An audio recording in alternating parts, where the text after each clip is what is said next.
ఓం అస్మద్గురుభ్యో నమః. నేటి మంచి మాటలో ఒక ఉడుతు నుండి మనం నేర్చుకోగల మంచి నీతి కథ ఏమిటో తెలుసుకుందామా?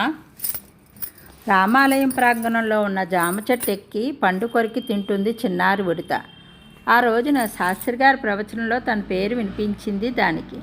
దాంతో చెట్టు దిగి శాస్త్రిగారి దగ్గరికి వెళ్ళి నిలబడి మరీ విన్నది.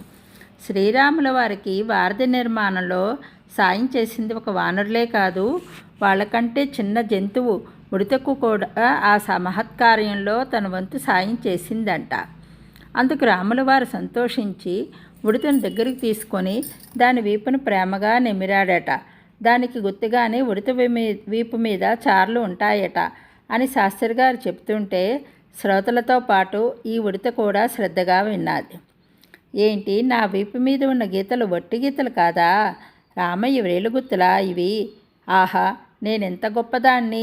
నా గురించి నాకు తెలియకుండా ఇట్లా పెరిగానే, ఇప్పుడు చెబుతాను అనే ఆలోచన మనసులో కలిగి ఎక్కలేని సంతోషం వేసింది దానికి. చెప్పలేనంత గర్వంతో ఇక ఆగలేక పల్టీలు కొట్టి ఆనందంగా అడవిలోకి పరిగెత్తింది.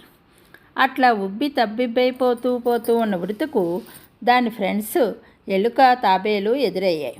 వాటిని చూస్తే ఉడతకు మామూలుగా అయితే చాలా సంతోషంగా ఉండేది. కానీ ఇవాళ ఎందుకో అవి రెండూ ఒట్టి పనికిమాలినవి అనిపించాయి.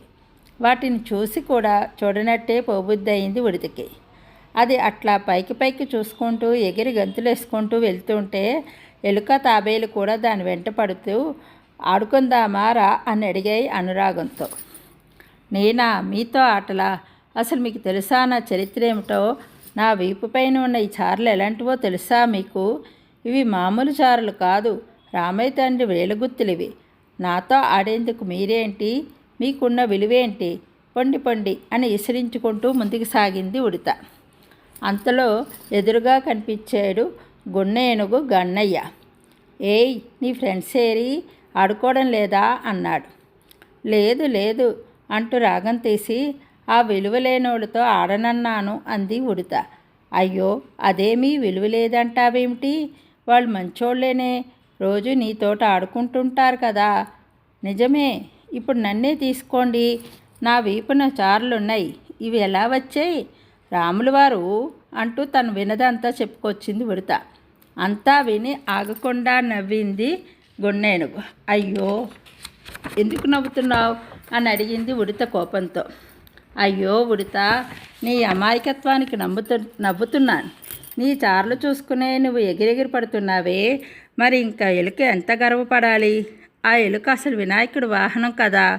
మరి ఇంకా తాబేలు సంగతికి వస్తే విష్ణుమూర్తే స్వయంగా దాని అవతారం ఎత్తాడు కదా. అసలు ఇప్పుడు ఆ ఎలుక, తాబేలే నీతో స్నేహం చెయ్యం అంటే అప్పుడు నీ పరిస్థితి ఏమిటి చెప్పు అంటూ నవ్వుతూ, నిజంగా మనస్ఫూర్తిగా చెబుతున్నాను వినుతల్లి, నువ్వు వాటి మంచితనాన్నే చేతకానితనం అనుకున్నావు. అందుకే మంచి నేస్తాలను వదులుకున్నావు. అంతకు మించి ఏమీ లేదు అంటూ ముందుకు సాగింది ఏనుగు. దాని మాటలు వినగానే ఉడతకు తలకెక్కిన గర్వం అంతా టప్పుమని ఎగిరిపోయింది. ఎవరికైనా గర్వం అనేది వివేకాన్ని నశింపచేస్తుంది. అందువల్ల ఎదుటివారిలో ఉన్న గొప్పతనాన్ని గ్రహించలేకపోతారు.